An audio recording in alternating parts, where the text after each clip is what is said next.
All right, we are finishing up another week of spelling work. So we are doing our last page in our workbook, but before we do that, I want to talk to you a little bit about that page. So if you would look in your book on page 170, that's the page that we're going to do, and you can see that it is talking to us about a bookmark.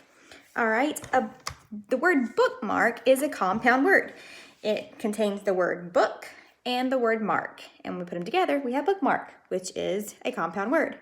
Now, let me tell you a little bit of history about the bookmark, okay? So I'm going to read from this for a second, okay? Here is the history of the bookmark. So long ago, people realized that something was needed to mark a page in a book so the reader could set it down and know which page to return to.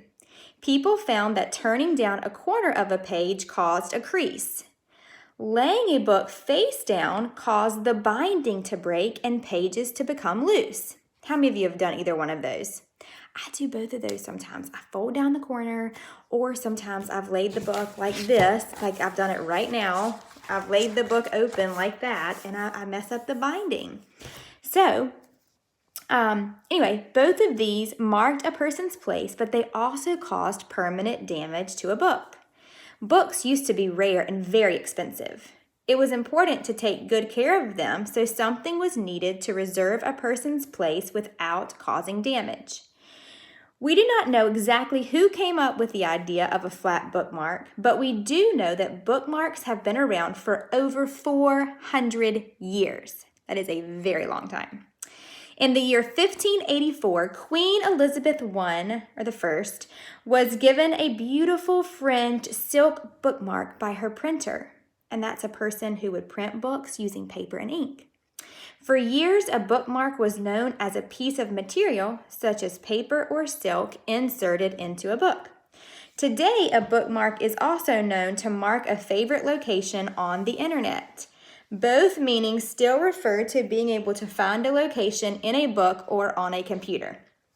Okay, so when we look at our page 170, it tells us a little bit about bookmarks at the top. So it says, a bookmark is made many different ways. It can be paper, plastic, silk, or yarn. It can have a picture, a verse, a poem, or some other words on it. How would you design a bookmark? Design one below. Okay, so you have a picture there of a couple bookmarks. You have one that's made of like yarn and silk, that first cross, that's been like crocheted. Then you have one with a picture on it of a tiger or lion. Then you have one on the far right that has a picture and a Bible verse on it. So in the middle one that is blank, you get to create your own bookmark, whatever you would want your bookmark to look like. And then at the bottom, it says a bookmark is very useful. It marks a person's place in a book. Write about the bookmark you have designed. So on the lines at the bottom, you need to write about your bookmark. So you're going to design it first at the top, and then you're going to write about it at the bottom. I want you to tell me 2 sentences about your bookmark, okay? Remember, we always start with a capital letter. You have to put a capital letter at the beginning of a sentence. You always put a period at the end. So make sure that your sentence stops and then you start a new one. Okay, so you should have 2 sentences about your bookmark. Okay? All right, you've done a great job this week with your spelling work.